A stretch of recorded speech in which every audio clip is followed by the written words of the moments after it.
तो आज हम स्टार्ट करने जा रहे हैं रियल एनालिसिस का पार्ट 2। और इसमें अभी तक हमने पढ़ा था पावर सेट। और पावर सेट में हमने देख लिया था कि पावर सेट वो सेट होता है, पावर सेट किसी भी सेट के number of all possible subsets का कलेक्शन होता है। ठीक। और हमने पावर सेट में ये भी पढ़ा था कि जैसे किसी भी सेट का अगर किसी भी सेट में n एलिमेंट है तो वो हमारे कितने नंबर ऑफ सबसेट बनाएगा, 2 raise to the power n। ठीक। वैसे ही पावर सेट में फिर कितने एलिमेंट्स होंगे हमारे, वो 2 raise to the power n हमारे एलिमेंट्स होंगे। तो कार्डिनलिटी ऑफ पावर सेट हमारी 2 raise to the power n आ जाएगी। ठीक। अब हम इसके बाद आगे बढ़ते हैं और हमारा नेक्स्ट टॉपिक है डिफरेंस ऑफ 2 सेट्स। ठीक। तो चलिए स्टार्ट करते हैं। और अभी हम डिफरेंस ऑफ 2 सेट्स पढ़ेंगे, इसके बाद हम धीरे धीरे आगे बढ़ेंगे। और हम आज का जो वीडियो है कोशिश करेंगे कि उसमें जो हमारे रिफ्लेक्सिव टाइप्स ऑफ रिलेशन है उसको हम खत्म करें। तो रिफ्लेक्सिव टाइप्स ऑफ रिलेशन में हम 2-4 क्वेश्चंस भी प्रैक्टिस करेंगे और उन क्वेश्चंस के साथ फिर लास्ट में हम रिफ्लेक्सिव रिलेशन खत्म करवा के यहाँ से आज का टॉपिक खत्म हो जाएगा। और फिर अगले टाइम पे हम पढ़ेंगे सिमेट्रिक रिलेशन। फिर इसी तरह से हम पढ़ेंगे ट्रांजिटिव, और ये हमारा जो है टाइप्स ऑफ रिलेशन यहाँ पे खत्म हो जाएगा। ये लगभग शायद आज को लेके 1, 2, 3 वीडियो और लगे तो हमारा ट्रांजिटिव रिलेशन तक हमारा खत्म हो जाएगा। कोशिश करेंगे कि अगले टाइम पे सिमेट्रिक और ट्रांजिटिव दोनों करा दें। तो चलिए स्टार्ट करते हैं। हमारा टॉपिक रहेगा अभी डिफरेंस ऑफ 2 सेट्स। ठीक।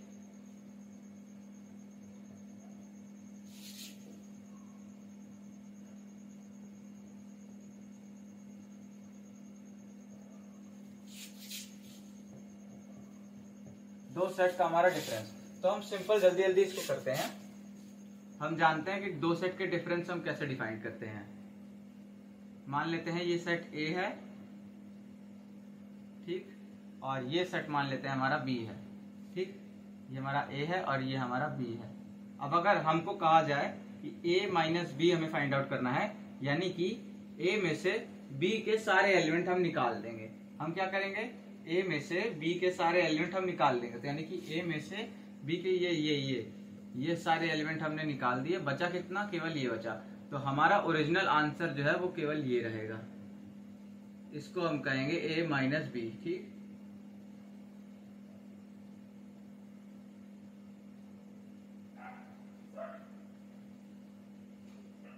ये जो पोर्शन है हमारा, इसको हम कहेंगे, ये हमारा आ जाएगा कितना, ये हमारा A माइनस B आ जाएगा ये पोर्शन।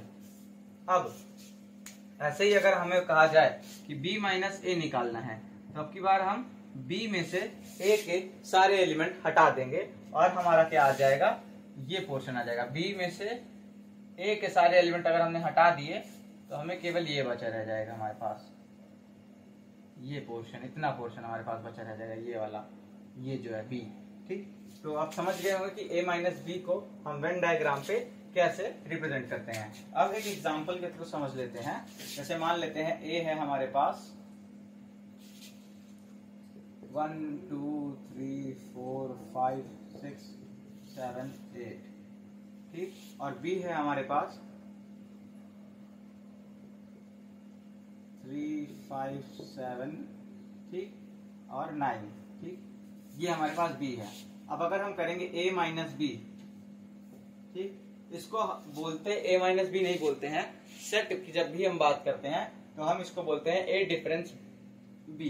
ठीक। इसको हम बोलते हैं A डिफरेंस B। और ये हमारा कैसे लिखा जाएगा, A डिफरेंस B में, यानी कि A डिफरेंस B है तो A में से B के सारे एलिमेंट्स हम हटा देंगे। तो A में से 3 हटाएंगे, 5 हटाएंगे, 7 हटाएंगे। ठीक। बाकी 9 इसमें है तो हमें 9 से कोई लेना देना नहीं है। B के हमारे सारे एलिमेंट्स A से हट जाने चाहिए।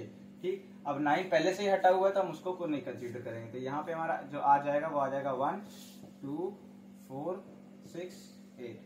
तो ये हमारा आ जाएगा A माइनस B। अगर इसी तरह से हम B माइनस A करें तो इसमें हम B माइनस A निकाले तो हमें B में से A के सारे एलिमेंट हटा देने हैं। तो A का कौन कौन सा एलिमेंट है, 3 है, 5 है, 7 है, लेकिन 9 नहीं है। तो 3 5 7 हम हटा देंगे B से, तो हमारा क्या आ जाएगा, केवल 9 बचा रह जाएगा। तो ये हमारा आ जाएगा B माइनस A। ठीक। तो I think difference of 2 set हमारा क्लियर हो गया है। ठीक, अब वेन डायग्राम के थ्रू भी हमने देख लिया है और हमने जो है ऐसे एक एग्जांपल के थ्रू भी देख लिया है। ठीक, अब इसके बाद हम जो है आगे बढ़ते हैं सिमेट्रिक डिफरेंस में। तो बात करते हैं सिमेट्रिक डिफरेंस हमारा क्या होता है। तो चलिए,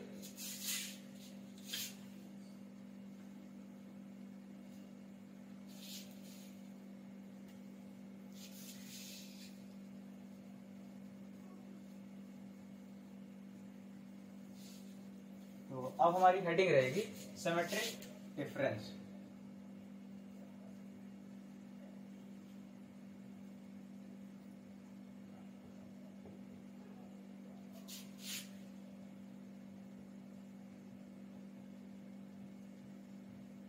सिमेट्रिक डिफरेंस, ठीक है। तो ये हमारी हेडिंग है सिमेट्रिक डिफरेंस। अब देखिए, ये असल में क्या होता है, इसको हम डिनोट करते हैं ए बी से, इस तरह से हम इसको डिनोट करते हैं। और ये होता क्या है हमारा, A union B, sorry union नहीं होगा, ये होता है A minus B union with B minus A, ये होता है हमारा सिमेट्रिक डिफरेंस। अब देखिए, यूनियन है तो यहाँ पे पहले हम बी माइनस ए और ए बाद में बी ए माइनस बी भी कर सकते हैं, कोई चेंज नहीं आएगा हमारा। ठीक, तो ये हमारा एक्चुअल में सिमेट्रिक डिफरेंस होता है। ठीक, इस सिमेट्रिक डिफरेंस को हम एक और तरीका होता है इसको डिनोट करने का, वो होता है हमारा ए, इस तरह से भी हमारा इसका जो है रिप्रेजेंट किया जा सकता है। और इसका मतलब भी हमारा सेम ही रहता है कि A minus B union with B minus A. ठीक, ये होता है हमारा सिमेट्रिक डिफरेंस, इसको कहते हैं हम सिमेट्रिक डिफरेंस। अगर वेन डायग्राम के थ्रू अगर हम देखना चाहें कि हमारा सिमेट्रिक डिफरेंस असल में होता क्या है, तो वेन डायग्राम के थ्रू हम देखेंगे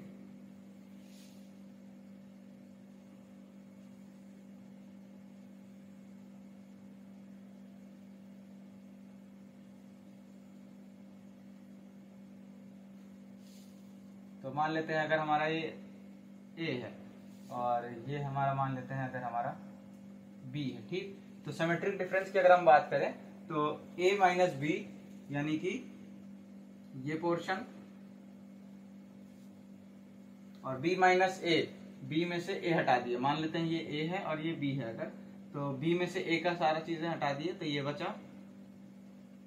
ठीक, और इन दोनों का यूनियन ले लिए तो हमारा ये बचा, यानी कि ये बीच वाला पार्ट हम इसको इग्नोर कर दें।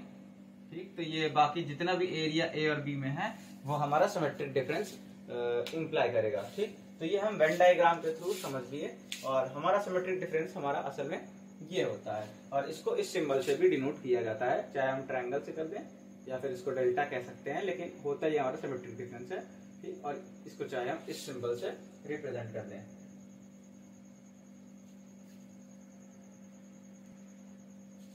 तो चलिए अब इसको रख कर देते हैं और अब हम जा रहे हैं पढ़ने कार्टेशियन प्रोडक्ट के बारे में। ठीक है, कार्टेशियन प्रोडक्ट क्या होता है हमारा, और कार्टेशियन प्रोडक्ट के बाद हम पढ़ेंगे, कार्टेशियन प्रोडक्ट से ही हम रिलेशन समझेंगे क्या होता है रिलेशन, और फिर रिलेशन के टाइप्स में हम सिमेट्रिक आज जो है स्टार्ट करेंगे। तो सबसे पहले हेडिंग डालेंगे यहाँ पे अब कि कार्टेशियन प्रोडक्ट क्या होता है। ठीक,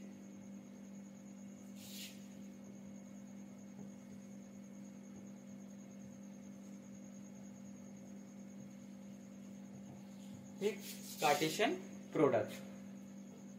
तो कार्टेशियन प्रोडक्ट की बात करें तो हमारा मान लेते हैं कि अगर कोई सेट ए है और ये सेट हमारा बी है। ठीक, इसमें 1 2 3 4, इसमें ए बी सी डी है। तो कार्टेशियन प्रोडक्ट इसका क्या होता है, 1 को लेंगे और ए के साथ हमारा सारे पेयर बनाएंगे। ठीक, फिर ऐसे 2 को लेंगे, ए के साथ हमारे सारे पेयर बनाएंगे, फिर ऐसे 3 को लेंगे, ए के साथ हमारे सारे पेयर बनाएंगे, और 4 को लेंगे, ए के साथ और बी के साथ, अरे मतलब सॉरी सेट बी के साथ हमारे सारे पेयर बनाएंगे।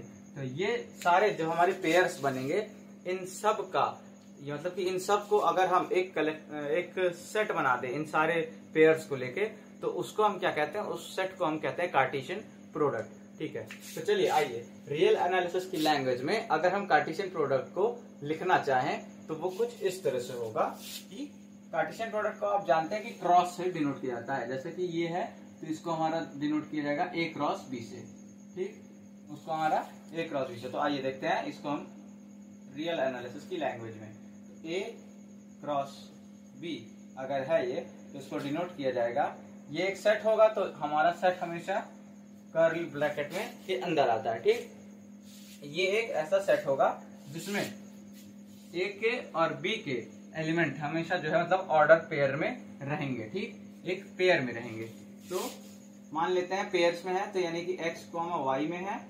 ठीक, सच दैट अब देखो सबसे पहले क्या किए तो a क्रॉस b एक हमारा सेट है जिसके इस सेट के एलिमेंट्स क्या हैं, इस फॉर्म में है, x, y के फॉर्म में इस तरह पेयर्स में है।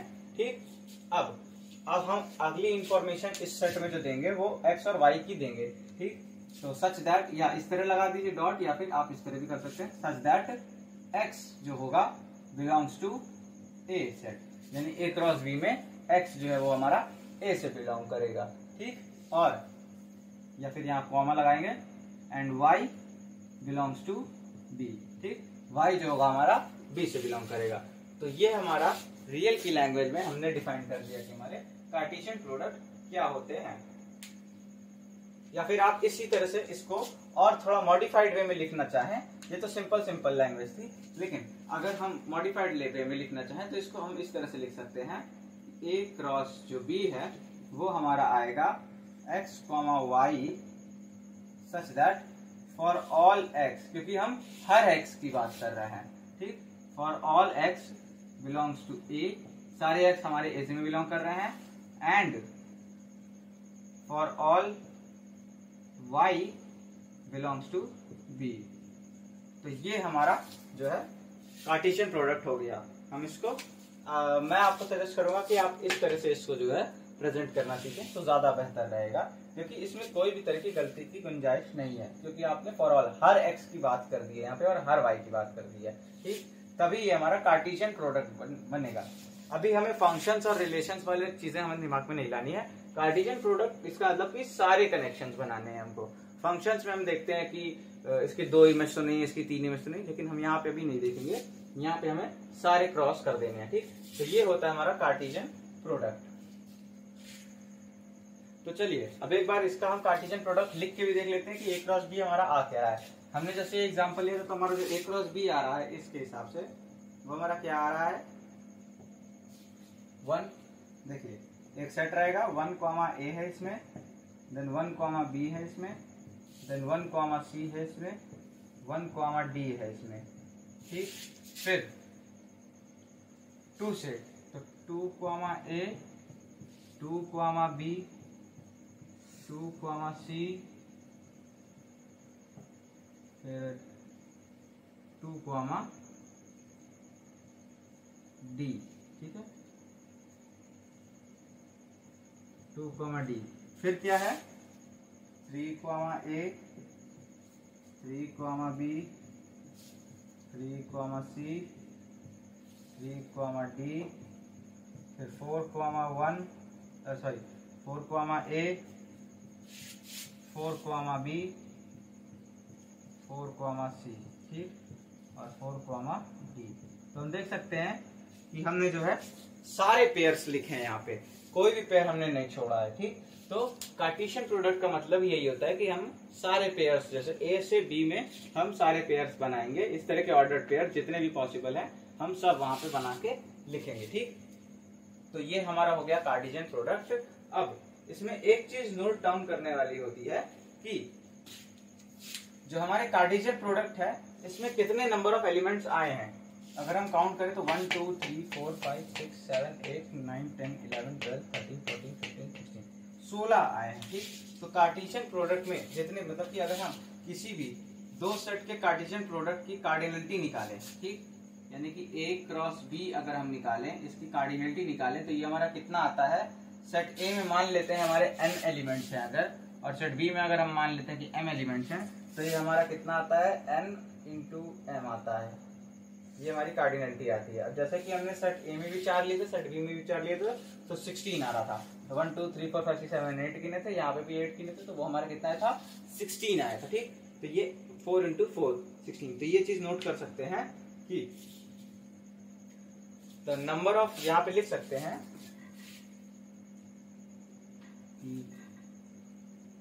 If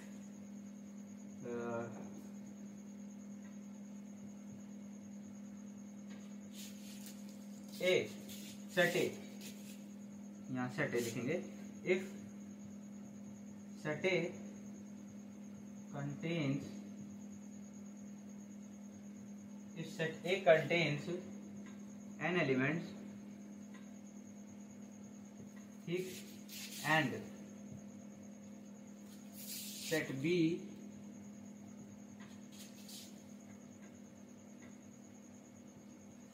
contains m elements,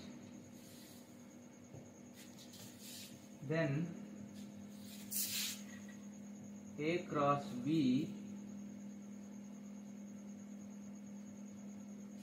contains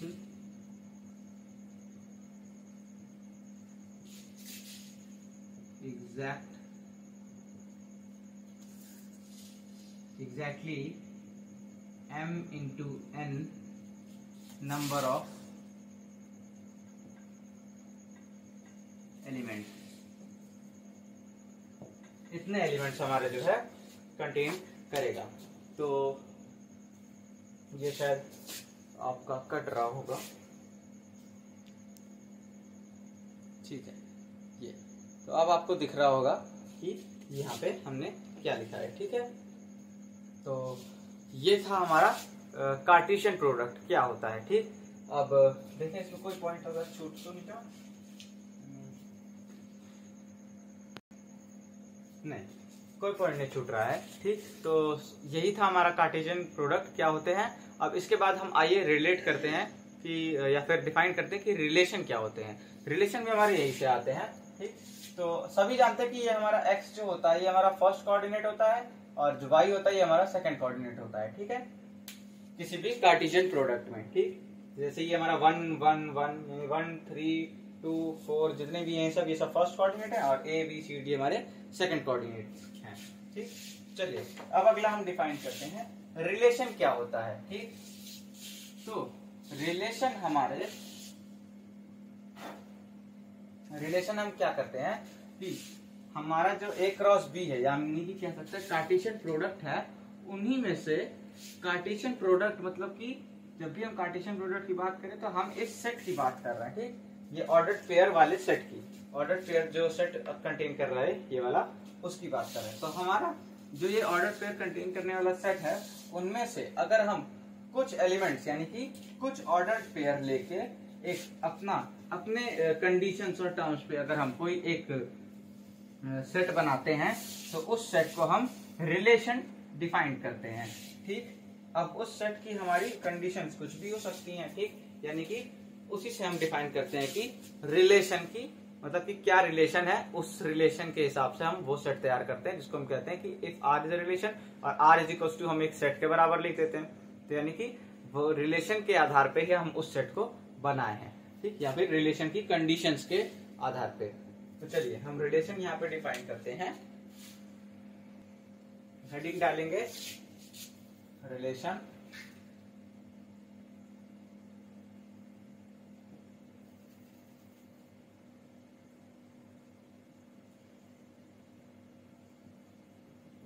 ठीक।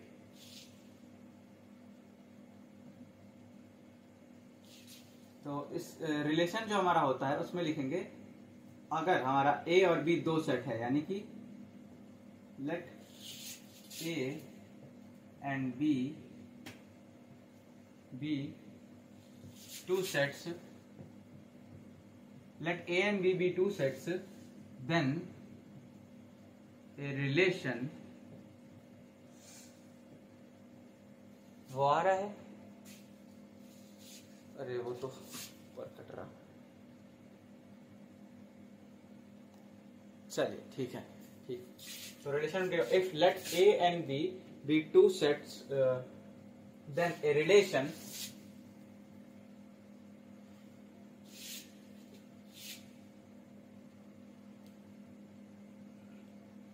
R, ठीक है ना? तो हाँ, then a relation R is said to be, or we can say that a relation R is defined as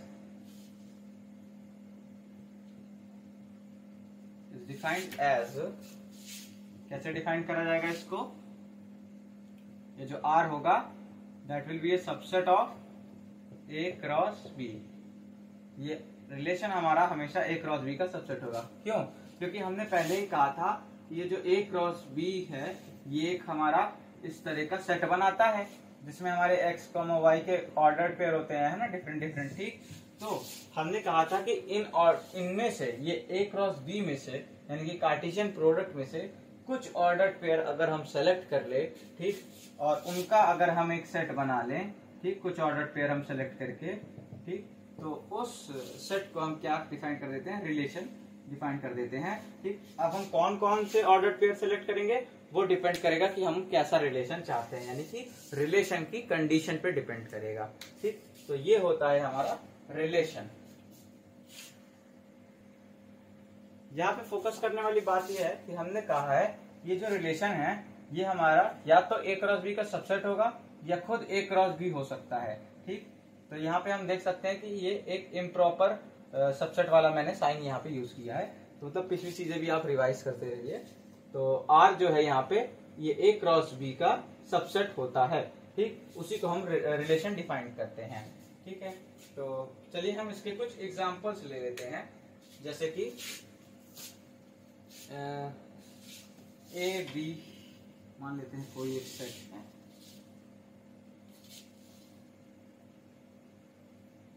ठीक।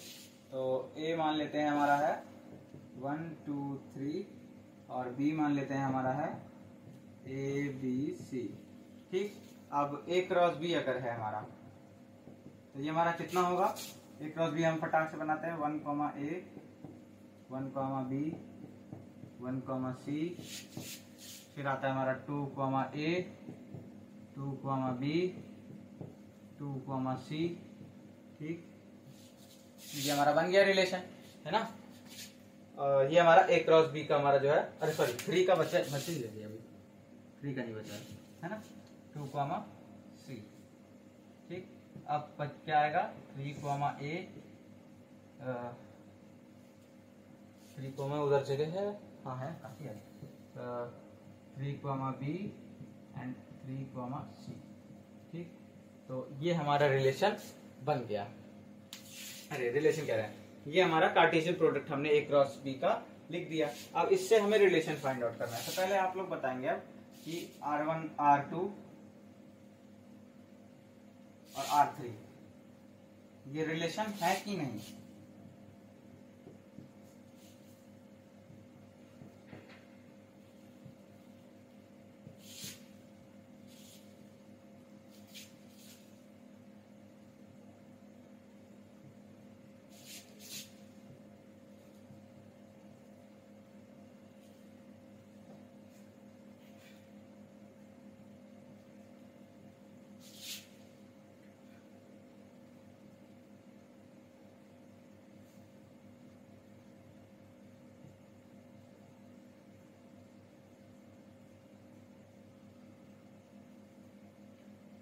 ये इनमें से R1 R2 और R3 में से कौन सा रिलेशन है? तो R1 तो देख सकते हैं ये हमारा एलिमेंट मिल गया, 2B हमारा एलिमेंट मिल गया, 3C हमारा मिल गया, तो ये हमारा रिलेशन है, ठीक। इसकी बात करें तो 1B मिल गया, B1 ध्यान से देखिए, B1 R2 रिलेशन जो हमारा है वो B1 अगर उसमें एलिमेंट आ रहा है, इसका मतलब क्या डिफाइन कर रहा है? ये हम मानते हैं कि ये हमारा ये एक एलिमेंट होगा, ये जो हमारा एलिमेंट है ये इस फॉर्म में है ना, सारे एलिमेंट इसके x, y के फॉर्म में है, R2 के, है ना, x, y के फॉर्म में है, ठीक। और इसको हम लिख सकते हैं, ये साइन हो जाएगा इम्प्लाइज दैट का, इसको ये है हमारा लिखा हुआ है ना। यानी कि हमारा एक्चुअल में कार्टेशियन प्रोडक्ट में क्या था कि हम A क्रॉस B का अगर हम फिर से डिफाइन करें तो A क्रॉस B हमारा क्या होता है? That is equals to x, y such that for all, दिख रहा होगा बस ना, छोटा सा देखिए, for all x belongs to A and for all y belongs to b। ठीक, ये हमारा आ रहा था a क्रॉस b और उसी में से हमारे एलिमेंट्स लिए गए हैं। तो यहाँ पे पहली इमेज जो है ये a से बिलोंग ही नहीं कर रही, b does not belongs to a। a हमारा क्या है यहाँ पे 1 2 3 है। ठीक, और पहला एलिमेंट यानी फर्स्ट कोऑर्डिनेट हमारा a से बिलोंग करना चाहिए, जो कि नहीं कर रहा है, तो ये हमारा रिलेशन नहीं होगा। ठीक, इसकी बात करें तो ये हमारा रिलेशन है 2, a हमारा मिल गया, 3, b हमारा मिल गया और 1, c हमारा मिल गया। ठीक, तो इसी तरह से ये हमारा रिलेशन है। तो ये एक एग्जांपल था रिलेशन का। ठीक, अब जैसे अगर हम बात करते हैं कि हमने कहा था कि a क्रॉस b है, तो इसमें कितने नंबर ऑफ एलिमेंट्स होंगे, है ना।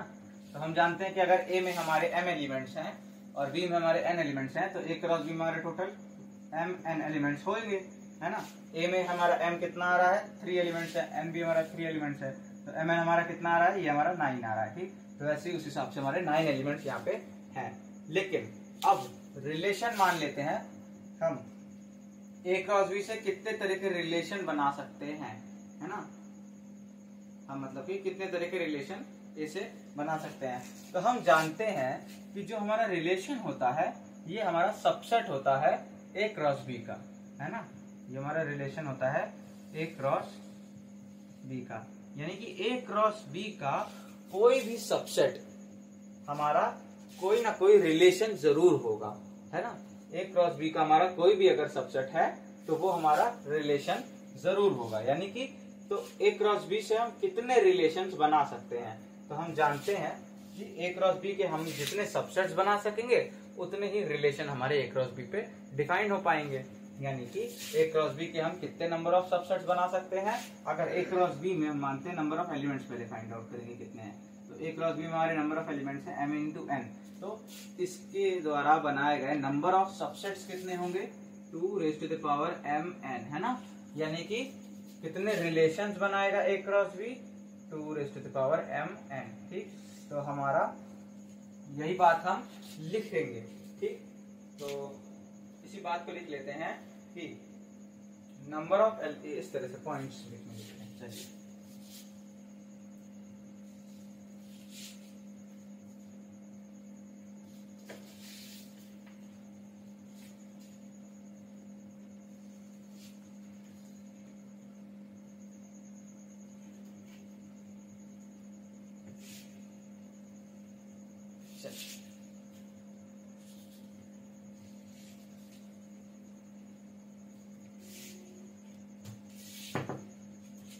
चलिए तो इसमें जो रिलेशन है इसको हम सबसे पहला पॉइंट डालते हैं।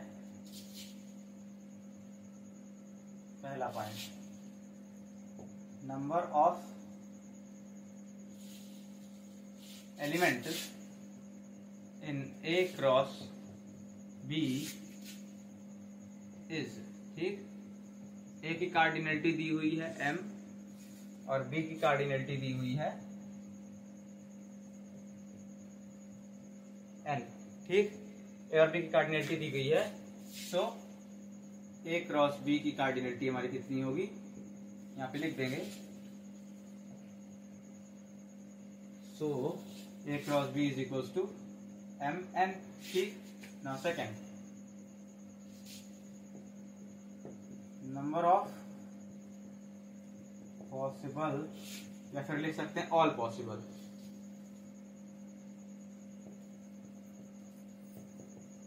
Number of all possible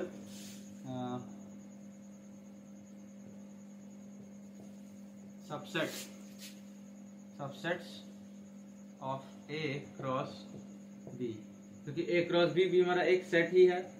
a cross b के number of all possible subsets कितने होंगे, that will be equal to 2 raise to the power m into n। ठीक, ये हमारे ऑल पॉसिबल सबसेट्स होंगे। तीसरा पॉइंट जो आता है कि as R is a subset of A cross B, so total number of relations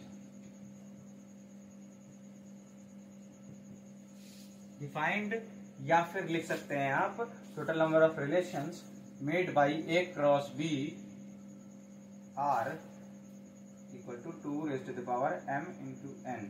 ठीक, क्यों? क्योंकि हम जान रहे हैं कि आर हमारा सबसेट होता है ए क्रॉस बी का, तो कितने रिलेशंस होंगे?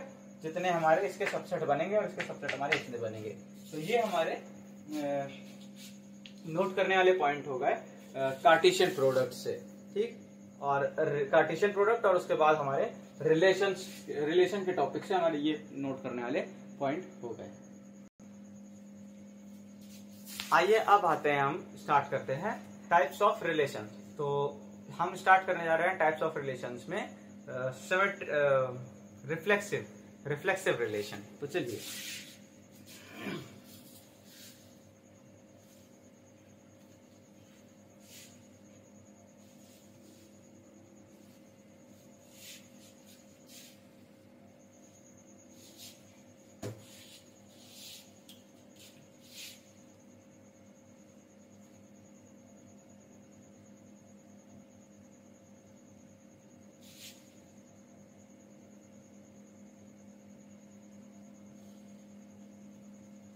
Reflexive relation. ठीक, तो हम सब जानते हैं कि रिफ्लेक्सिव रिलेशन क्या होता है।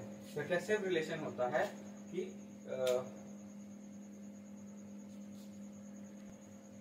अगर हमारा कोई एक रिलेशन है, ठीक,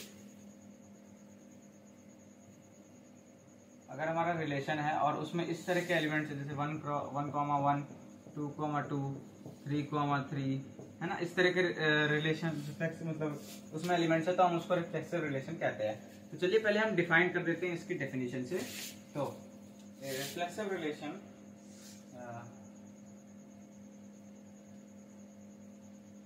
relation R on X is said to be reflexive, है ना, to be reflexive। A relation R on X is said to be reflexive। reflexive उधर जगह है, ठीक है। reflexive relation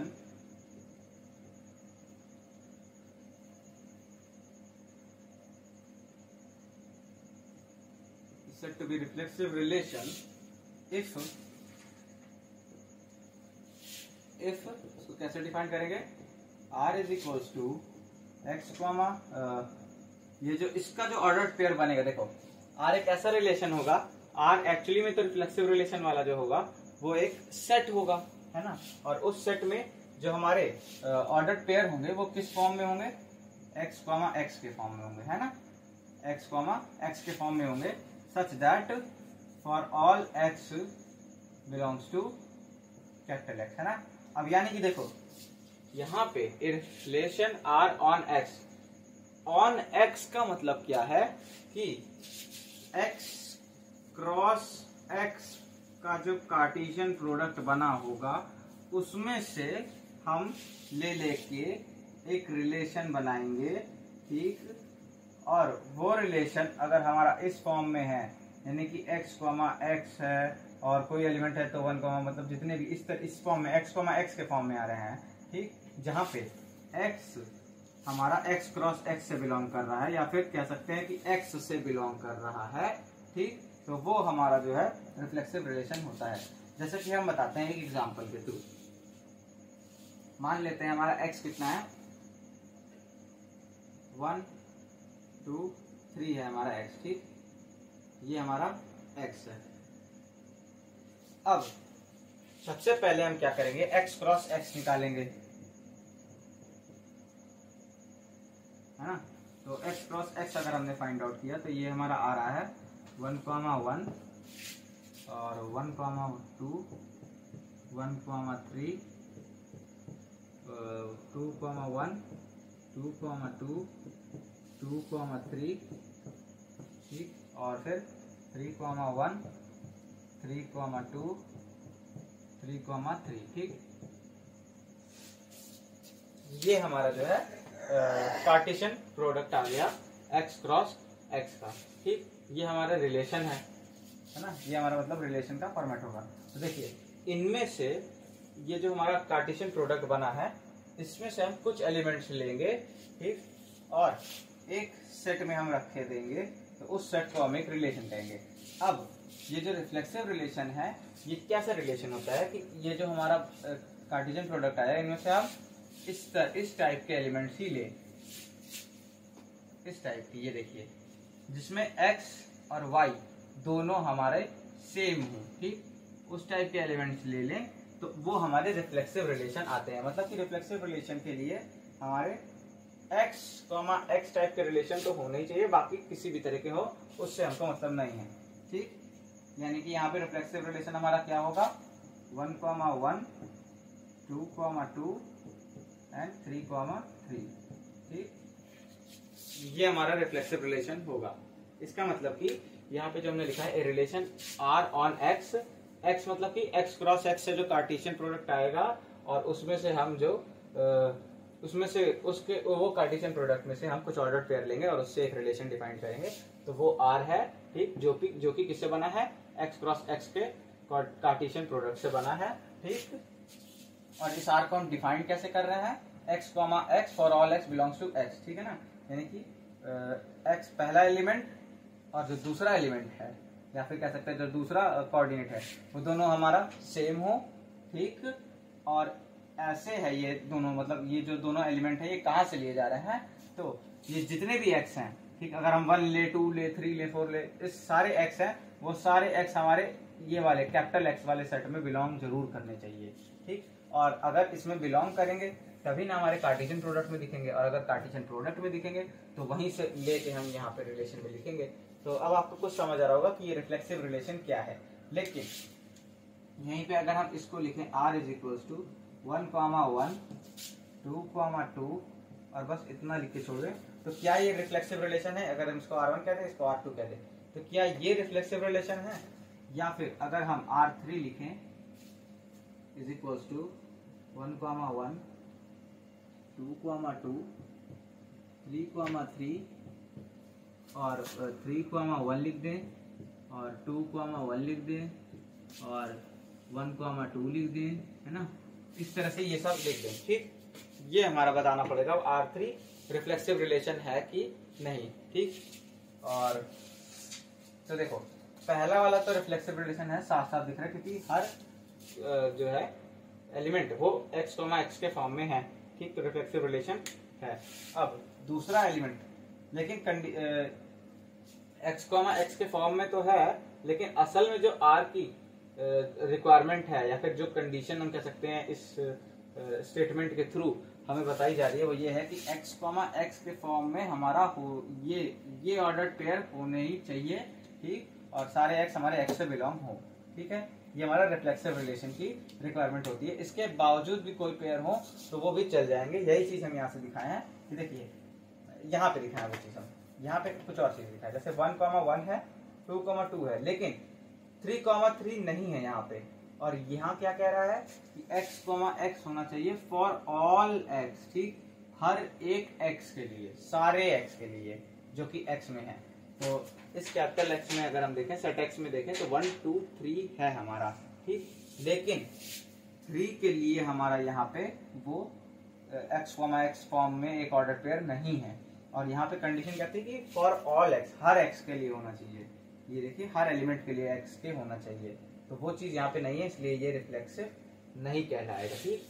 अब कंडीशन है कि ये चीज बस फॉलो होनी चाहिए, बाकी उससे कोई मतलब नहीं। तो देखिए 1, 1 फॉलो, 2, 2 फॉलो, 3, 3 फॉलो, ये चीजें फॉलो हो रही हैं। अब इसके बाद एक्स्ट्रा है तो हमें कोई मतलब नहीं रहता उससे, रिफ्लेक्सिव तो ये कहलाएगा, चाहे यहाँ पे हम इसके कोई भी ऑर्डर पेयर्स ले ले, रिफ्लेक्सिव वो तब भी हमारा कहलाएगा ही कहलाएगा। यानी कि R3 भी हमारा रिफ्लेक्सिव हुआ, ठीक, R1 रिफ्लेक्सिव हुआ, R3 रिफ्लेक्सिव हुआ। लेकिन अगर कोई एलिमेंट यहाँ पे है और यहाँ पे उसका ऑर्डर पेयर इस तरह का नहीं बना है तो वो रिफ्लेक्सिव नहीं होगा। और अगर एक्स्ट्रा एलिमेंट्स हैं इसकी तरह तो भी हमारा रिफ्लेक्सिव कहा जाएगा, क्योंकि हमारी मेन रिक्वायरमेंट पूरी हो चुकी है यहाँ से, ठीक। तो यही होती है हमारी रिफ्लेक्सिव की कंडीशन, और ये होता है हमारा रिफ्लेक्सिव रिलेशन। क्या हो मतलब कि रिफ्लेक्सिव रिलेशन हमने इस तरह से इसको डिफाइन कर दिया। तो आइए अब रिफ्लेक्सिव रिलेशन पे कुछ क्वेश्चंस कर लेते हैं। ठीक, ये क्वेश्चंस कोई ऑथेंटिक क्वेश्चंस नहीं है, ये बस एक प्रैक्टिस क्वेश्चंस हैं। आप इनको जो है इससे आप समझ सकेंगे कि रिफ्लेक्सिव रिलेशन में स्टेटमेंट्स कैसे लिखनी है। ठीक, और जो तरीका होता है या फिर कह सकते हैं कि रियल एनालिसिस में जो हम लैंग्वेज यूज करते हैं वो हम कैसे करेंगे। तो रिफ्लेक्सिव रिलेशन में चलिए हम पहला क्वेश्चन लिख रहे हैं, आप भी खुद से ट्राई करने की कोशिश करिएगा। ठीक, क्वेश्चन 1 मिनट के लिए मैं देख लेता हूँ। A relation R on a set A. A relation R on a set A and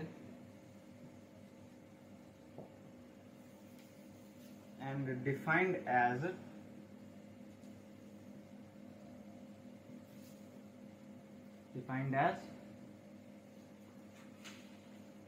x related to y। ठीक, वो दिख रहा होगा। if and only if x minus y का modulus is smaller than y for all x comma y belongs to A, where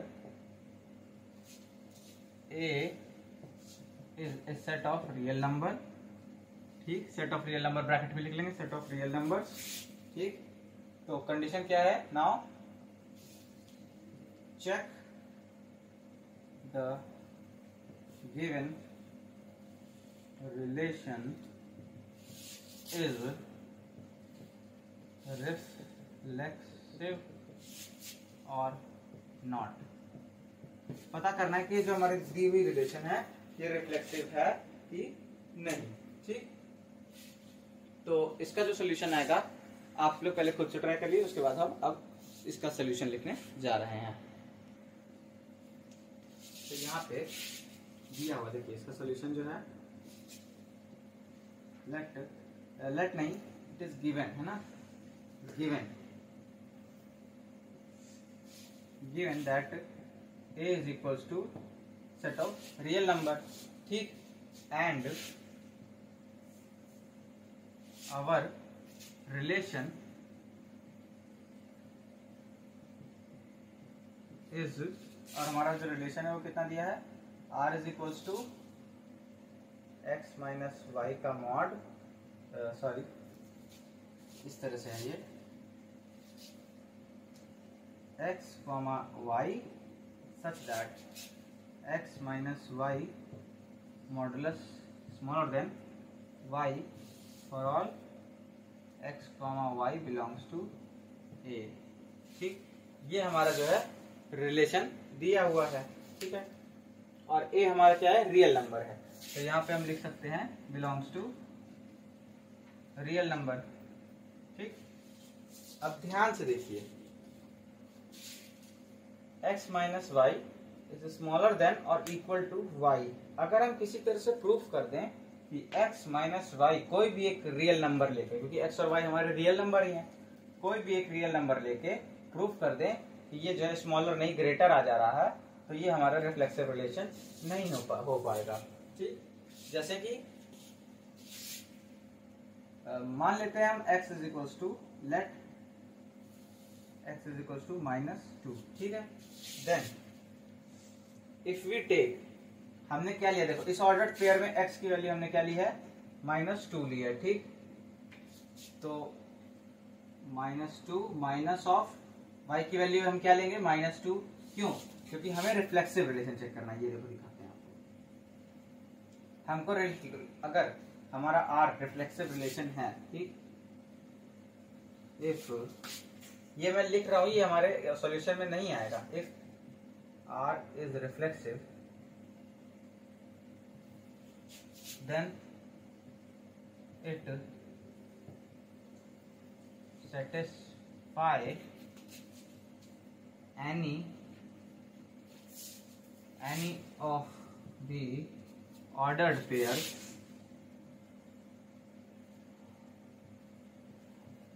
hair x comma x, ठीक है, for x belongs to a, है ना, x हमारा a से belong करना चाहिए, या फिर हम समझ रहे हैं यहाँ a है क्या है, रियल नंबर, ठीक। तो हम यहाँ पे ले लेते हैं लेट, ये दिख रहा है, हाँ दिख रहा है, बट ऊपर का हटाना पड़ेगा, चलिए तो हम ये हटा देते हैं अभी के लिए, ठीक। और यहाँ से हम थोड़ा सा यूज करते हैं, तो let x is equals to -2, हम जान रहे हैं कि -2 हमारे रियल नंबर में आता है, ठीक। हमने क्या ले लिया, x इज इक्वल्स टू -2, ठीक है। और देन रिफ्लेक्सिव दिखाने के लिए हमको क्या लेना पड़ेगा, then y is also equals to -2, y भी हमको -2 लेना पड़ेगा। अब अगर ये कंडीशन हमारी फुलफिल कर दे रहा है ये, तो यानी कि हमारे रिफ्लेक्सिव होगा, और अगर ये कंडीशन हमारी फुलफिल नहीं कर पा रहा है तो रिफ्लेक्सिव नहीं होगा, ठीक। क्योंकि x और y हमारे तभी बने हैं जब हम x पे और y पे उनकी रिस्पेक्टिव वैल्यू रखें और ये रिलेशन हमारा जो है वो फुलफिल कर दे, तभी हमारा रिलेशन R डिफाइन कर रहा है, ठीक। और हमने x और y पे उसकी रिस्पेक्टिव वैल्यू -2 हमने दोनों को ले लिया है, क्योंकि रिफ्लेक्सिव दिखाना है, तो वो हम रखेंगे यहाँ पे। तो x की जगह यहाँ पे हमने क्या लिखा, ये यहाँ पे लिखते हैं, ठीक। हमारा रिलेशन था ये, यानी कि लिख लेते हैं x minus y mod is smaller than और इक्वल टू y, ठीक। तो चलो x की जगह हमने रखा -2, ठीक, और y की जगह रखा हमने -2, इनका मॉडुलस ये या तो स्मॉलर होगा या फिर हमारा इक्वल होगा किसके, -2 के, ठीक। तो अब अगर फाइंड आउट करें तो -2 और यहाँ पे हो जाएगा +2, तो 0 इज आइदर स्मॉलर और इक्वल टू -2, और ये असल में तो ये तो हो ही नहीं सकता, 0 हमारा -2 से कम हो ही नहीं सकता या इक्वल भी नहीं हो सकता। इसका मतलब कि ये हमारे नहीं सेटिस्फाई कर रहा, इसका मतलब कि हमारा जो रिलेशन है R, ठीक, ये हमारा जो रिलेशन R है, this means our relation R do not satisfies R is equals to x comma y such that x minus y का modulus is smaller than or equal to y for all x comma y belongs to a, ठीक है। इसको नहीं, देखो our relation R do not satisfy this relation for x comma x or for -2 comma -2, hence our relation is not reflexive, ठीक। हमारा relation क्या है, reflexive नहीं है, ठीक। ये हो गया हमारा पहले क्वेश्चन का सॉल्यूशन। हमें इतना लिखने की जरूरत नहीं है, हम केवल इतने से ही काम चला, ये तो मैंने आपको समझाने के लिए लिखा, असल में जो हमारा सॉल्यूशन होगा वो हम सीधे ये लिखेंगे, ठीक। ये हमें अपना मतलब हमको समझ होनी चाहिए इतनी, ठीक है ना, ठीक। ये हमारा रिलेशन है, और अगर हमारा रिलेशन रिफ्लेक्सिव है तो ये x, x कोऑर्डिनेट को x, कोऑर्डिनेट मतलब x, जब हम यूज करेंगे तो ये इस रिलेशन की कंडीशन हमारी फॉलो होनी चाहिए। तो हमने x, x इक्वल रखा, मतलब कि -2 और -2 हमने रखा, x और y की जगह पे हमने सेम वैल्यूज रखी, ठीक। जिससे कि हमारा जो ऑर्डर्ड पेयर है वो x, x टाइप का आए, और फिर हमने उससे सेटिस्फाई कराने की कोशिश की, बट नहीं हुआ, ठीक। यहाँ पे हमारा सेटिस्फाई मतलब जो रिलेशन था वो सेटिस्फाई नहीं हुआ, दैट्स व्हाई ये भी लिखने की जरूरत नहीं है, ठीक। और relation R does not satisfy इतने, ठीक। हमें सिंपल क्या करना है कि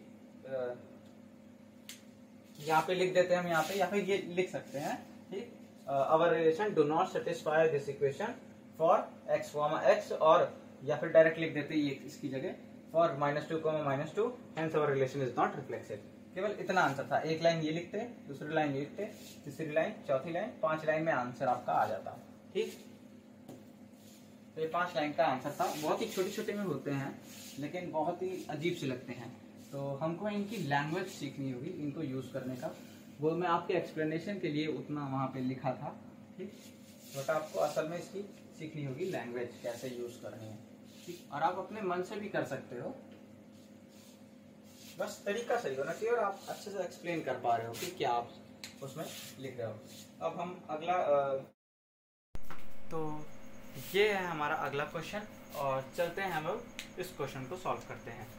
तो इस क्वेश्चन में बोल रहा है कि एक आर रिफ्लेक्सिव एक रिलेशन है जो कि इससे डिफाइन किया जा रहा है और उससे क्या मतलब उसका जो डिफाइन किया गया है वो 2x + 3y डिविजिबल बाई 5, ये उसकी कंडीशन है। और इसको हमको चेक करना है इंटीजर्स पे ये हमारा रिफ्लेक्सिव है कि नहीं। तो हमारे पास गिवन सॉल्यूशन हम ये लिखते हैं, अब गिवन है हमारे पास रिलेशन आर हमारा गिवन है, ये क्या है x, such that 2x + 3y is divisible by 5 for all x, y belongs to set of integers, है ना, set of integers। ये हमारा जो है हमको रिलेशन इस तरह से हमारा कुछ डिफाइंड किया गया है, ठीक। हमें चेक करना है कि ये रिफ्लेक्सिव है कि नहीं। तो रिफ्लेक्सिव के लिए x और y की जो हमारी वैल्यू होगी वो हमारी सेम होनी चाहिए, उस पर अगर ये हमारा डिफाइंड हो गया तो हमारा ये रिलेशन रिफ्लेक्सिव होगा, ठीक। तो हमें कुछ लेने की ज़रूरत नहीं है, हम यहाँ पे ले लेते हैं 2x + 3y = m, है ना। let 2x + 3y = m। now let us take x, है ना, let us take x, x as the coordinate or we can say as the ordered pair of this relation। now we get what, हमें x की जगह पे x रखेंगे और y की जगह पे भी x की वैल्यू रखेंगे। तो 2x + 3y की जगह यहाँ पे x हो जाएगा, क्योंकि हम x, x ले रहे हैं, x = m। so we get what, 5x = m as 5x is divisible by 5, so m is also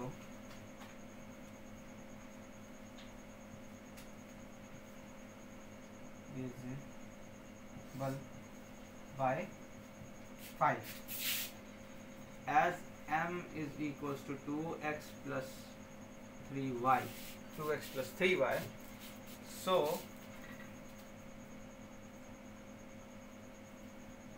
for all, या फिर इसको इस तरह से भी लिख सकते हैं, so for all x,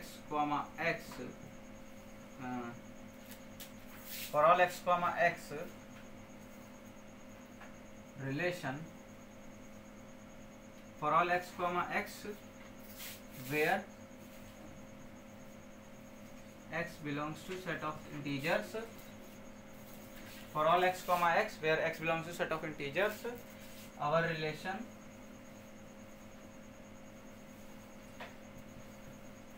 is reflexive।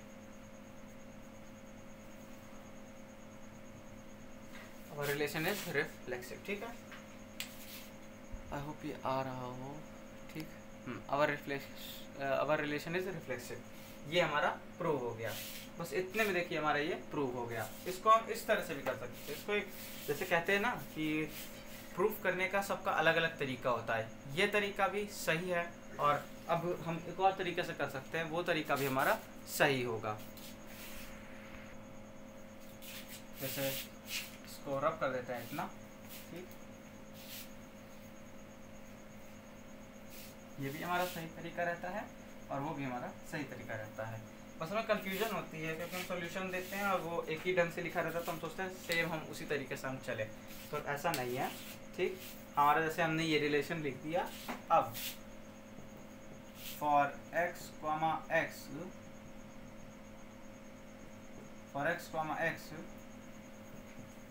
we have 2x plus 3y, that is 2x plus 3x, that is equals to 5x, and 5x upon 5 is equals to x. Hence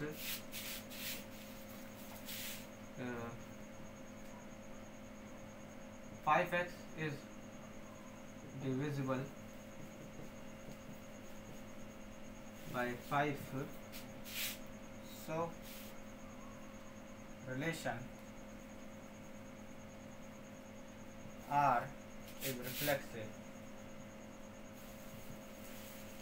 for, या फिर कह सकते हैं reflexive on set of integers। ठीक है,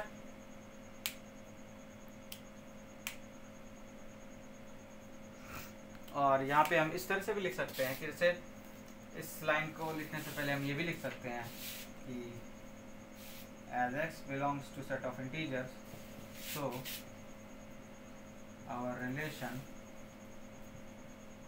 is reflexive on set of integers। ठीक, तो ये इस तरह से भी हमारा प्रूफ हो गया, ये और छोटे में हमारा प्रूफ हो गया है ना। तो अपने अपने तरीके होते हैं प्रूफ करने के, बट हम जो किए हों वो हमारा सही होना चाहिए और हम कोई पॉइंट मिस ना किए हों। जैसे अगर हम यहाँ पे ये लिखना ही मिस कर दें, है ना, डायरेक्ट हम यहाँ करें कि for x, we have this, तो वो थोड़ा सा मिसिंग लगेगा कि हमने कुछ पोर्शन मिस कर दिया, वहाँ हमारे नंबर कटते हैं। ठीक, बाकी तरीका सबका अपना होता है और अपने तरीके से आप इसको प्रूव कर सकते हो। तो चलिए अब अगले क्वेश्चन पे आते हैं। क्वेश्चन नहीं करते हैं, अब टाइम थोड़ा ज़्यादा हो रहा है, तो चलिए हम डिराइव करते हैं कि कोई अगर हमें, मान लीजिए हमें कोई एलिमेंट x दिया है, ठीक, और x क्रॉस x अगर हम उससे निकाले तो हम उस x क्रॉस x से कितने नंबर ऑफ रिफ्लेक्सिव रिलेशन बना सकते हैं। वो जो हमारा कार्टेशियन प्रोडक्ट आएगा x क्रॉस x, तो आप समझ रहे हैं कि उसमें कितने ढेर सारे एलिमेंट्स होंगे। अगर उसमें x में हमारे n एलिमेंट हैं तो x क्रॉस x में n स्क्वायर एलिमेंट होंगे। तो वही हम निकालते हैं कि हमारे रिफ्लेक्सिव रिलेशन उस x क्रॉस x से कितने आ सकते हैं। ठीक, अगर उस x क्रॉस x में n स्क्वायर वो नंबर ऑफ एलिमेंट्स है, तो मतलब नंबर ऑफ ऑर्डर्ड पेयर्स, या फिर हमारे x एलिमेंट में n नंबर ऑफ एलिमेंट्स हैं। तो सबसे पहले यहाँ स्टेटमेंट डायरेक्ट लिख लीजिए। ठीक, कि यहाँ पे आप हेडिंग डालेंगे formula for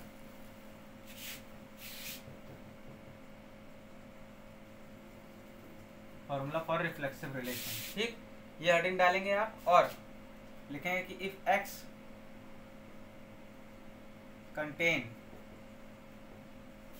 contains n number of elements, ठीक, if x contains n number of elements, then the total number of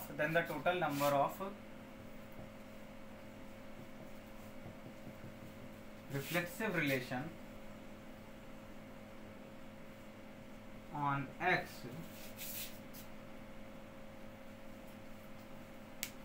will be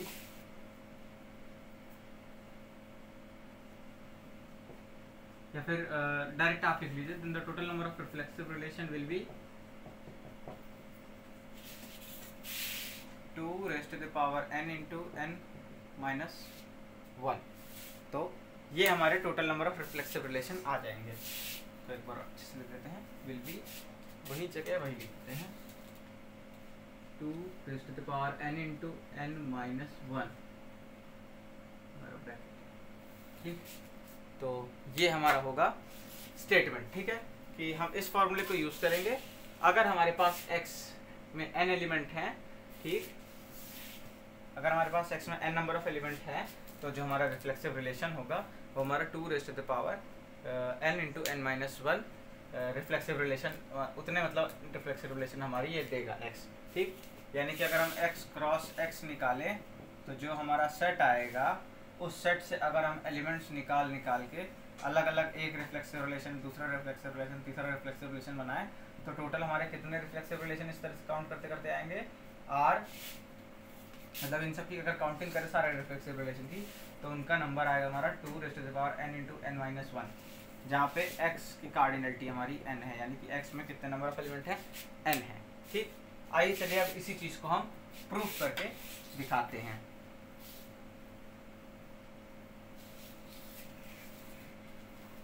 तो इसका लिख लेते हैं यहाँ पे हम प्रूफ। पहले स्टेटमेंट लिख ली थी आपने, अब यहाँ पे लिखते हैं प्रूफ।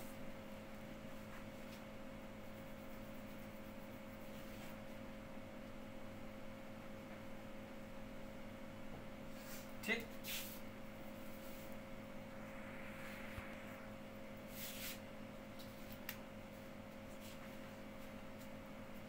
तो यहाँ पे लिखेंगे late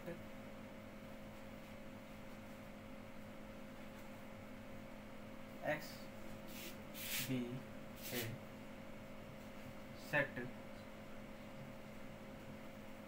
which contains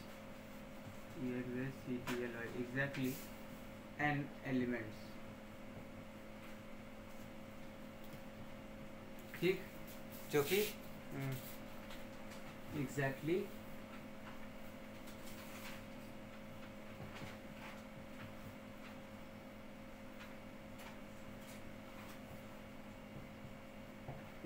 n elements वो जो है कंटेन किया है।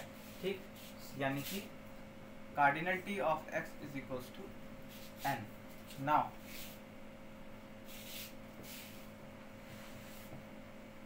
Number of elements in x cross x। ठीक, number of elements in x cross x will be n square, है ना, हमारे हो जाएंगे n स्क्वायर। तो यहाँ पे हमारा क्या आएगा, n स्क्वायर। ठीक,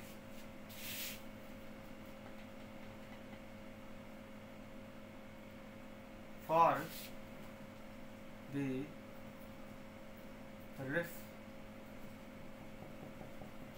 reflexive relation, for the reflexive relation the relation R must contain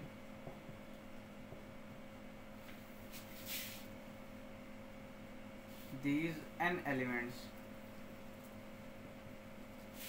और ब्रैकेट में हम लिख देंगे ऑर्डर्ड पेयर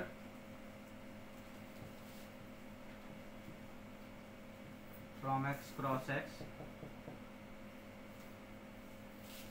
ठीक है ना, अब वो कौन से n एलिमेंट्स रिलेशन R के पास होने चाहिए रिफ्लेक्सिव रिलेशन होने के लिए। ठीक है,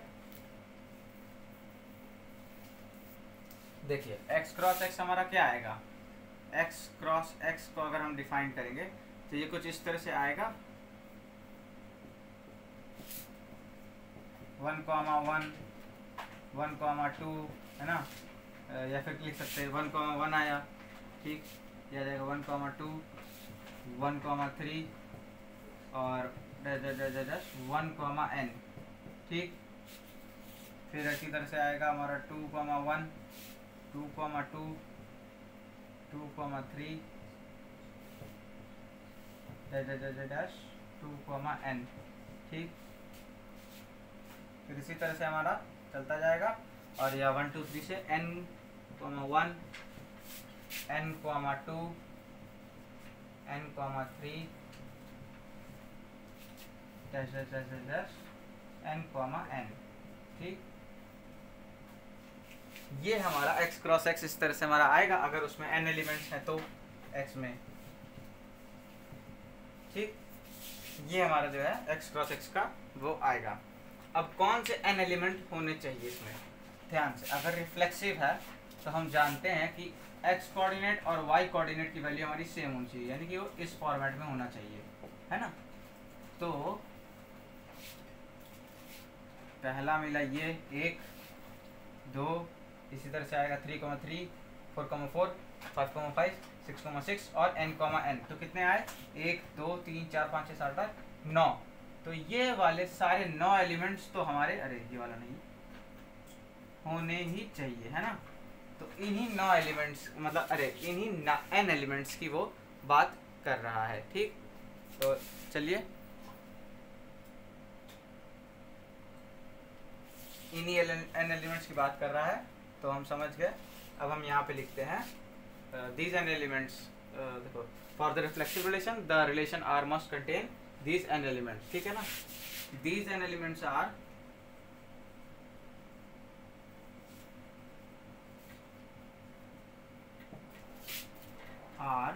ये जो हमारे 9 एलिमेंट्स हैं R 1,1 2,2 3,3 n,n, ठीक। इस तरह के 9 एलिमेंट्स हैं, 9, ठीक। अब हम जानते हैं कि रिफ्लेक्सिव रिलेशन में सबसे पहला हमारा रिलेशन क्या बन जाएगा, मान लेते हैं इन 9 एलिमेंट्स को कंटेन करने वाला एक, हमने मान लिया R1 हमारा एक रिफ्लेक्सिव रिलेशन बन गया, ये एक रिफ्लेक्सिव रिलेशन बना है ना, ठीक। अब हम इसी रिफ्लेक्सिव रिलेशन में मान लेते हैं ये 1,2 और ऐड कर दिए, तो वो भी रिफ्लेक्सिव रिलेशन हो गया। 1,3 और ऐड कर दिए, मतलब ये वाला ऑर्डर पेयर इसमें और ऐड कर दिए, तो भी रिफ्लेक्सिव रिलेशन रहा ये। चाहे अब जितने भी बाकी बचे हुए हैं एलिमेंट वो हम इसमें ऐड भी कर दें तो भी हमारा रिफ्लेक्सिव रिलेशन ये बना रहेगा। सॉरी, ये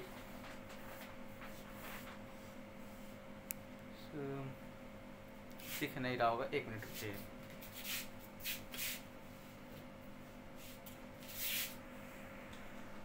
हाँ, तो अब मेरे ख्याल से ये हमारा दिख रहा होगा, ठीक। तो ये हमारे n,n एलिमेंट्स, हमारे इतने एलिमेंट्स ये जो हैं, ठीक। देखिए हमने क्या किया था, x क्रॉस x का हमारा ये है, ठीक, यहाँ तक हमारा क्लियर था। अब दीज n एलिमेंट्स, इसको हटा दें अगर, तो ये वो जो n एलिमेंट्स की बात कर रहे थे वो ये है हमारे, ठीक है।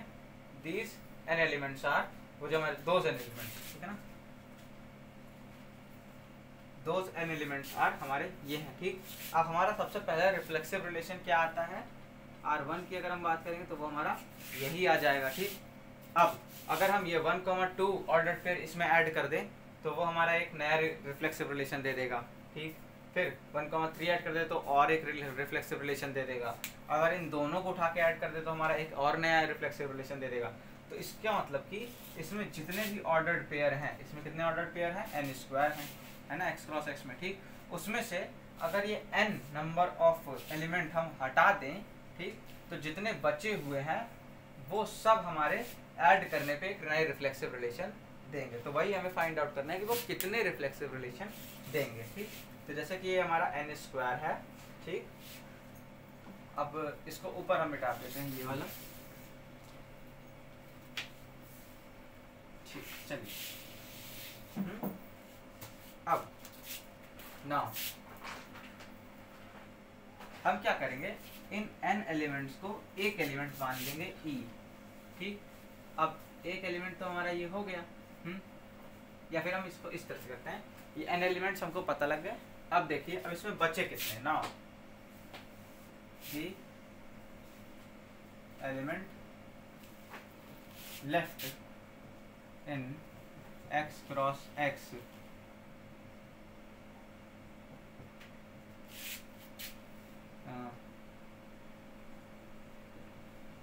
after removing those n elements, ठीक, after removing those n elements, ठीक है। कितने बचे हमारे पास, तो वो हमारे पास हुए, जैसा कि हम जानते थे x क्रॉस x हमारा कितना है, n स्क्वायर है, सो हमारे पास क्या होगा,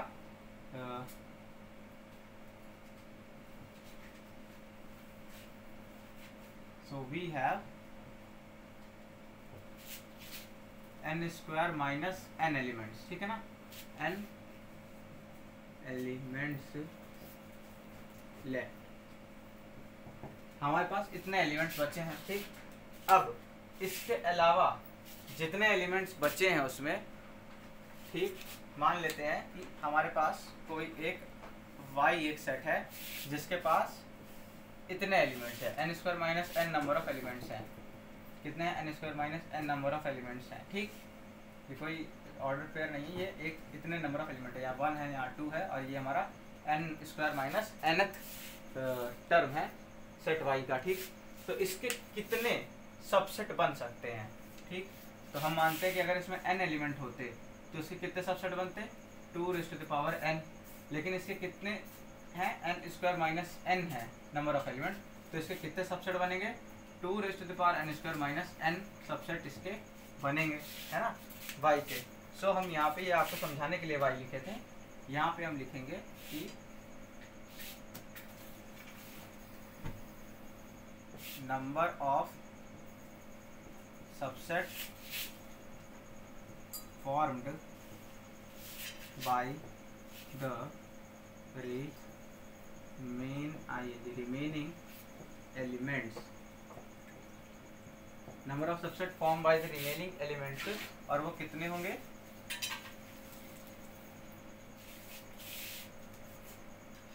that will be equal to 2n square minus n, ठीक।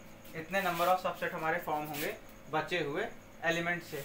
अब देखो बचे हुए एलिमेंट क्या हैं, 1, 2, 1, 3 है ना, इस तरह के एलिमेंट बचे हैं। तो मान लेते हैं कि हमारा जो है एक सबसेट हमारे बचे हुए एलिमेंट से, एक सबसेट हमारा ये भी आ जाएगा, है ना, कोई एक सबसेट आएगा नहीं ये उन बचे हुए एलिमेंट्स का।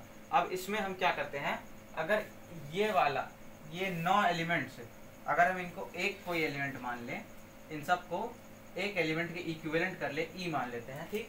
और अगर उस ई एलिमेंट को हम यहाँ पे, या कह सकते हैं उस ई ऑर्डर्ड पेयर, यहाँ पे ऑर्डर्ड पेयर को हम एलिमेंट कह रहे हैं, ठीक, उस ई एलिमेंट को यहाँ जोड़ दें, तो ये हम ध्यान से देख सकते हैं कि ये ई जैसे ही हमने रखा तो यहाँ पे एन ऑर्डर्ड पेयर ये वाले और जुड़ गए, यानी कि 1, 1, 2, 2, है ना, इस तरह करके n ऑर्डर्ड पेयर हमारे यहाँ पे और जुड़ गए, और ये हमारा एक रिफ्लेक्सिव रिलेशन हो गया, ठीक।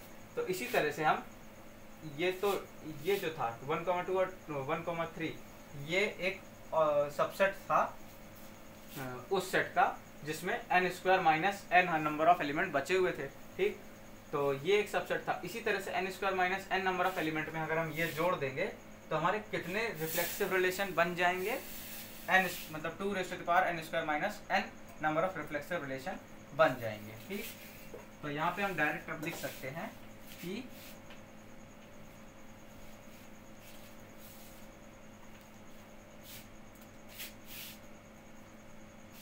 if we add those n elements bracket में ordered pairs in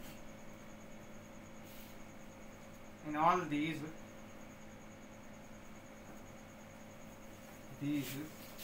2n square minus n subsets,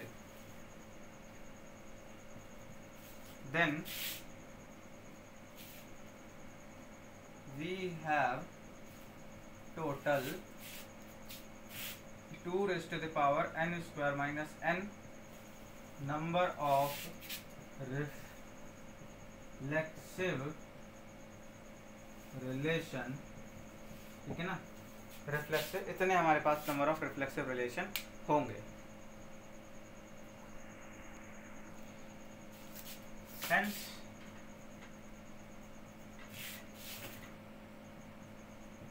number of reflexive relation number of reflexive relation on x is equals to 2 raised to the power n square minus n, and that is equals to 2 raised to the power n into n minus 1. ठीक, ये तो ये हमारा आ गया number of reflexive relation किसी भी x set पे कितने आएंगे अगर उस एक्स सेट में हमारा यानी कि number of elements of x set, cardinality of x set क्या है हमारी n है अगर तो। ठीक, तो ये था हमारा उसका उस स्टेटमेंट का प्रूफ। और अब चलिए हम देखते हैं आगे क्या है। अब हम आगे बात करने वाले हैं आइडेंटिटी या फिर रिफ्लेक्स वो क्या डायगोनल रिलेशन की। ठीक, तो जैसे कि इससे पहले वाले वीडियो में मैंने बनाया था कि आपको एक थ्योरम की या फिर प्रूफ की कॉपी बनानी पड़ेगी जिसमें हम सारे प्रूफ्स कर रहे होंगे। तो ये वाला प्रूफ आप उस कॉपी में डाल देंगे। ठीक है, उसमें 2 प्रूफ अब तक आ चुके हैं। पहला प्रूफ आया था कौन सा, वो जो फाई होता है वो हमारा सब का कोई भी सेट का सबसेट होगा, वो वाला प्रूफ। और ये वाला प्रूफ हम उसमें जरूर डालेंगे। ठीक, आइए अब अगला हम समझते हैं आइडेंटिटी रिलेशन या फिर डायगोनल रिलेशन। ठीक,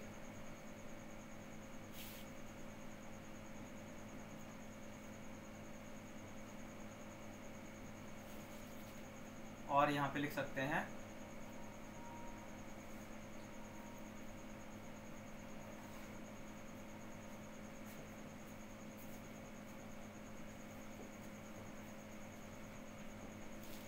और डायगोनल रिलेशन, इसको हम जो है डिफाइन कर रहे हैं। ठीक, तो आइडेंटिटी या फिर डायगोनल रिलेशन को अगर हम डिफाइन करना चाहें तो हम लिख सकते हैं कि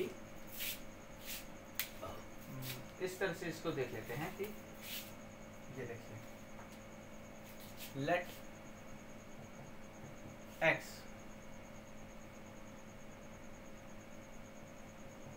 x be a non-empty set, then a relation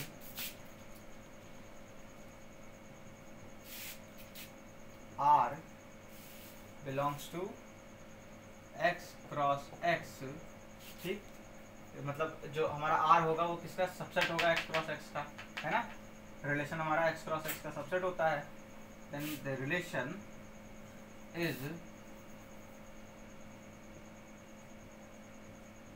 is set to be a diagonal relation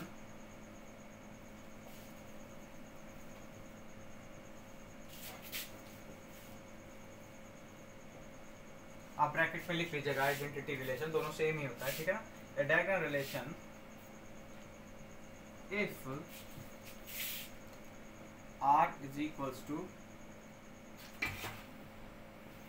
x, x, या फिर इसको लिख सकते हैं हम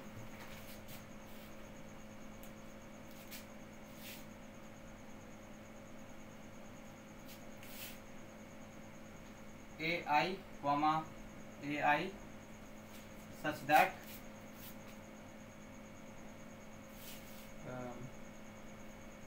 I greater than 1 smaller than or equal to n, and this relation is the subset of x cross x। ठीक, और I हम क्या कह रहे हैं कि I हमारा एक्चुअल में है 1 है, 2 है, 3 है, n गया है n तक। ठीक, तो ये हमारा होता है डायगोनल रिलेशन। डायगोनल रिलेशन में और रिफ्लेक्सिव रिलेशन में थोड़ा अंतर होता है। असल में डायगोनल रिलेशन हमारा क्या होता है, देखिए रिफ्लेक्सिव रिलेशन अगर हम लिखें तो वो हमारा होता है x, x such that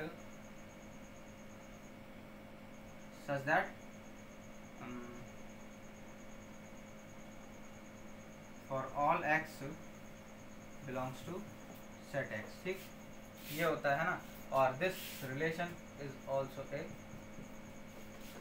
subset of x cross x। ठीक, तो ये हम रिफ्लेक्सिव में लिखते हैं और ये हम डायगोनल या फिर आइडेंटिटी रिलेशन में लिखते हैं। तो देखिए जैसे कि हमने बनाया था x क्रॉस x, तो वो हमारा क्या बनाया था हमने पिछली बार, हमारा कुछ इस तरह से आ रहा था 1, 1,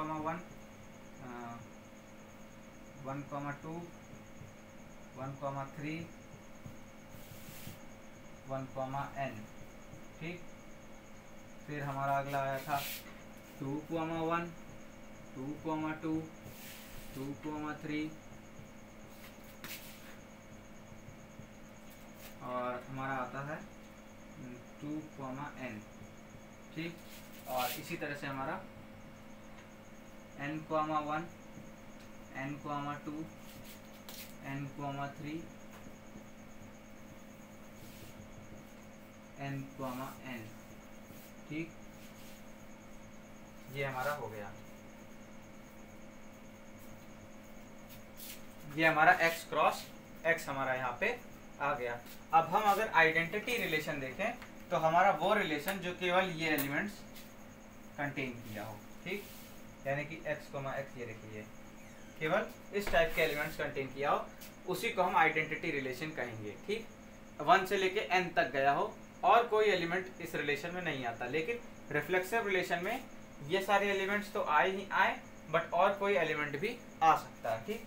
तो आइडेंटिटी रिलेशन चलिए हम अब लिख के दिखाते हैं। तो यहाँ पे हम आइडेंटिटी रिलेशन को अगर हम यहाँ पे लिखेंगे तो वो कुछ हमारा इस तरह से आएगा। ये वही x क्रॉस x के लिए अगर हम आइडेंटिटी रिलेशन लिखे तो identity relation will be equal to 1, 1, 2, 2, 3, 3 and goes for n, n, ठीक। तो ये हमारा होता है आइडेंटिटी रिलेशन, या फिर इसको हम डायगोनल रिलेशन भी कहते हैं। तो चलिए अभी एग्जांपल ले लेते हैं। जैसे मान लेते हैं हम कोई एक एलिमेंट लेते हैं x, फिर उसमें हम आइडेंटिटी रिलेशन डिफाइन करते हैं, ठीक।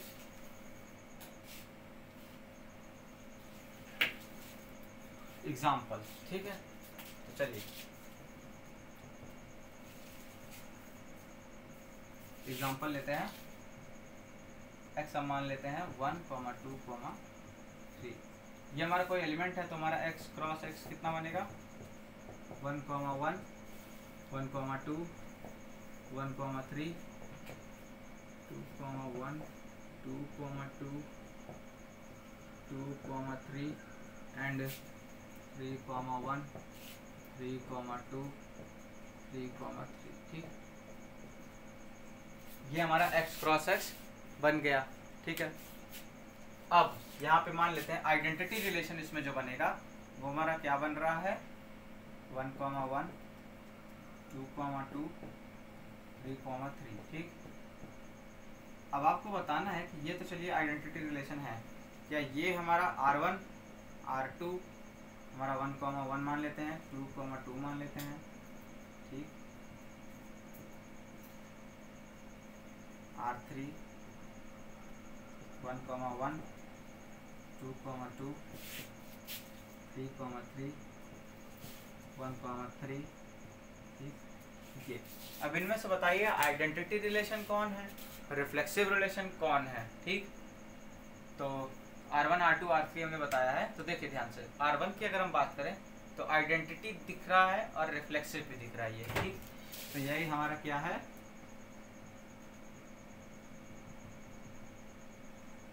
Identity as well as reflexive, ठीक।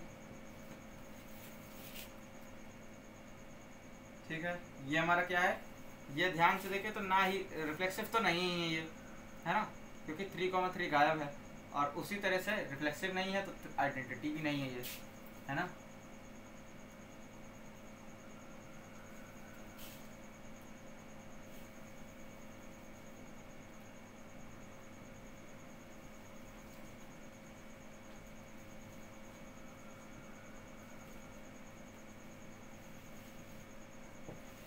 ना ही आइडेंटिटी है ना ही रिफ्लेक्सिव है। इसकी बात करें तो ये रिफ्लेक्सिव है बट नॉट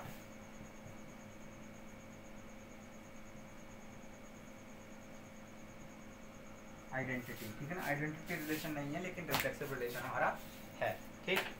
तो ये होता है हमारा आइडेंटिटी और डायगोनल रिलेशन। इसमें एक और पॉइंट आता है और उसमें वो कहता है कि every identity relation is a reflexive relation but the converse need not to be true.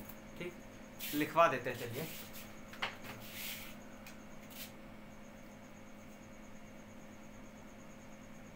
Every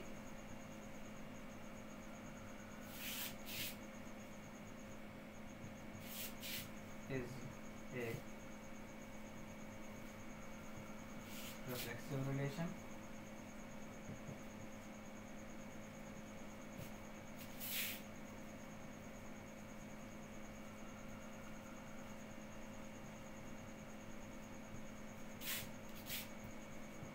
converse सही हो ये ज़रूरी नहीं है, यानी कि आइडेंटिटी रिलेशन है अगर तो वो रिफ्लेक्सिव 100% है, लेकिन अगर रिफ्लेक्सिव है तो हम ये नहीं कह सकते कि वो आइडेंटिटी होगा। हो भी सकता है आइडेंटिटी, नहीं भी हो सकता, लेकिन हम कह नहीं सकते रिफ्लेक्सिव देख के केवल। ठीक, तो